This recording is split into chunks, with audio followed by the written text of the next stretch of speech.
What's going on, YouTube? The time has come. Bryce Builds It All, your favorite aircraft mechanic, AMPIA Part 147 instructor. And in these couple of videos, I'm going to be doing something a little different. The time has come to get the GS550 running. Stick around.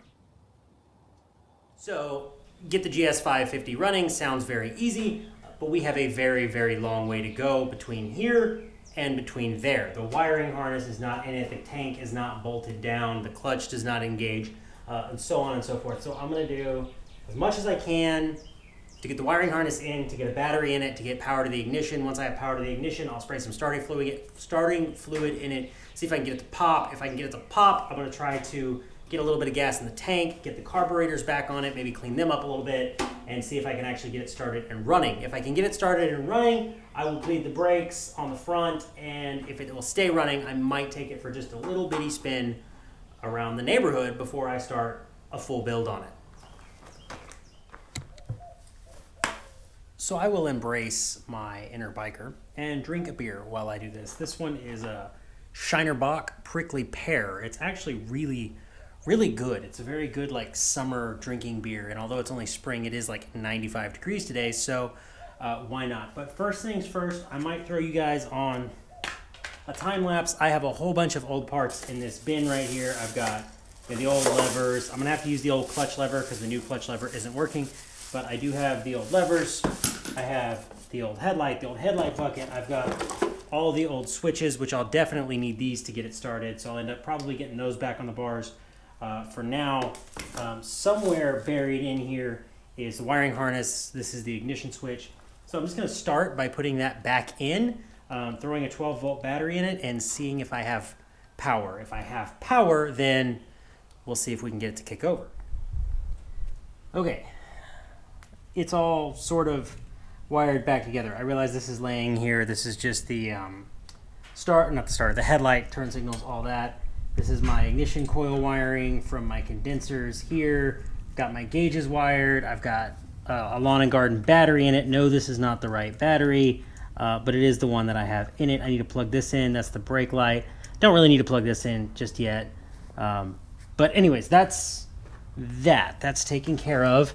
And now if I turn the key on, you can see real faintly the new neutral safety switch comes on. So I'm going to go ahead and see if I can get a little ether in it and get it to crank. Valuable life lesson here. If your multimeter is dead, just get batteries for it and put new batteries in it so that you can actually verify you have power to your coils.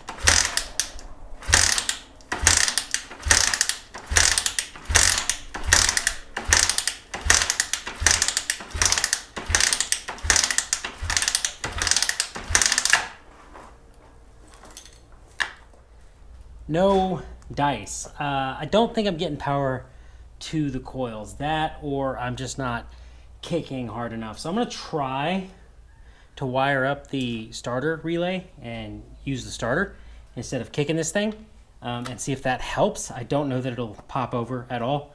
But if that doesn't work, then I'll probably see if I can wire the coils. Well, I can't. I was going to say I'll see if I can wire the coils directly to the battery. We'll see how this goes. I wired it directly to the battery because I can't figure out if that switch is bad or not. So I'm gonna do a little bit more starting fluid and see if she will pop over.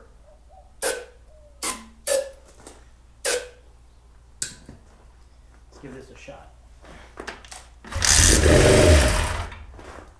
Got it! Hell yeah! Okay, that was what I needed. I can stop for the day. I feel like I have accomplished a thing. It runs. I know it runs. So my plan is actually to build my own electrical system for it because I'm going to be getting rid of the gauges anyways. So what I'll do is I'll do like an aircraft style wiring. I think I've said this before, but I'll do a bus bar with the starter relay, ignition, everything separate. I've got brand new controls for all that, so I'll use the new controls for that, and I'll see if I can get this thing working right. And I think I just might be able to do that. It is a new day. So the wife was heading home, and I was pretty well tired from doing the annual and the Mooney and everything else, so I decided to call it quits. But it is now the next day. I figured out what the problem was. The original run switch, whatever you want to call it, is not working. It seems to be shorted or it's just bad. So I'm gonna try to take it apart and clean up the contacts and see if I can get it to work. If I cannot get it to work, I've got a new one that I wasn't gonna put on yet, but I'll go ahead and put the new one on there and see if I can get the new one wired into this plug right here. It's only 4 wires, but the new one's got like a dozen, so a lot of them aren't gonna be used. So I will do that, and then I'll try to sort of situate the harness a little bit better. I'll get the gas tank on it and the carbs in it and see if I can get it to run under its own power. Gotta pause that so I don't get a copyright strike. But here's what I ended up doing. I ended up taking the wires off of the run switch and just putting them together with a wire nut. That's obviously temporary. I can still shut it off with the key, and then I put the carburetors on it. Now the carburetors were actually interesting. This boot and that boot were backwards on that other side, so I had to flip them, and once I got those flipped to where they're supposed to be, the carburetors went on, not with ease, but they did go in. So I'm gonna get the fuel tank on it. I might not get the fuel tank on it. I might just see if I can get fuel into the float bowls, and if I can get fuel into the float bowls, I will see if it will run. It's got a little bit of oil in it, not a lot, so I'm not gonna let it run very long before checking and making sure that it does have enough oil in it. But yes, that's next.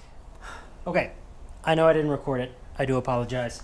I got the carburetors on it. I kind of got the wiring harness zip tied up out of the way. I put the gas tank in it, and I put about a half a gallon of gas in it. So I'm gonna spray a bunch of starting fluid in here, choke it, and see if it will start. If it will start, and if it will stay running, then I might take it for just a little spin around the neighborhood. So I'm gonna do that.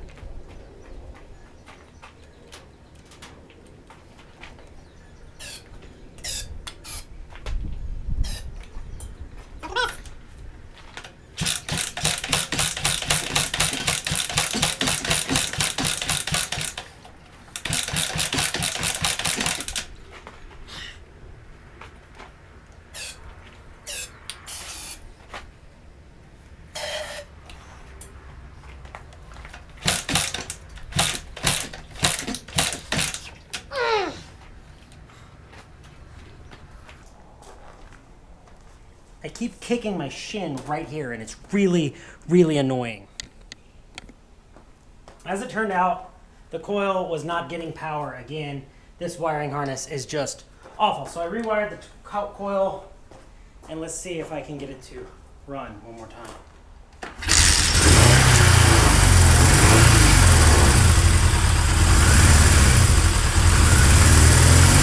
I'm riding this thing.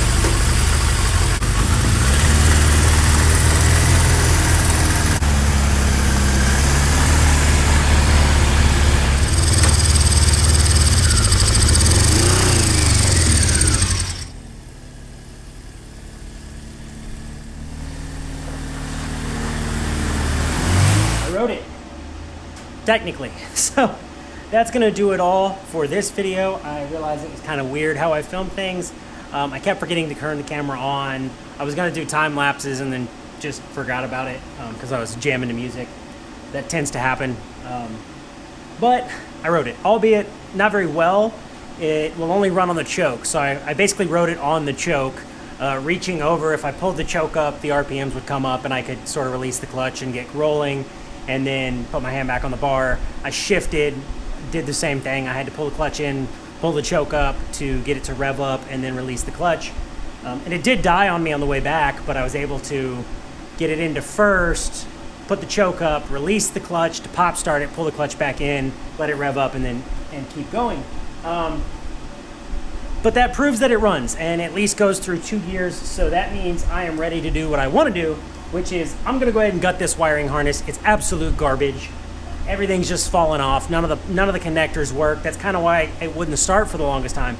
I didn't film it, but I spent probably an hour and a half kicking it, only to realize that I wasn't getting power to the coils. And that's why I ended up putting the coils back on the battery after I had done that little wire nut thing up on the kill switch. So I'm gonna rewire it. Like I said, I will rewire it like you would wire an aircraft. It will have the ignition switch turning on a main bus. The main bus will be connected to the kill switch, which will send power to the coils, and then all of the lights and everything else can come off of that and ground in their respective locations, and it's just a lot easier than this garbage. The only two things that I'll have to figure out will be the voltage regulator and the charging and the starting system. So, but that should be easy enough. So I'm I'm stoked, man. I've wanted a bike for a while now, since I hit a deer on the CBR. I regretted selling it and the Harley, but I had to pay for surgery. And when I say I had to pay for surgery, I had insurance, but co-pays on that kind of thing are still like $4 grand. So at any rate, it runs. That makes me feel so good. I can start making this thing a flat tracker. I'm probably gonna leave it looking exactly like it looks. I might try to sell the headlight and get a small projector. I'll put a number plate here, number plate on the front, longer shocks for the rear, new tires, and basically paint.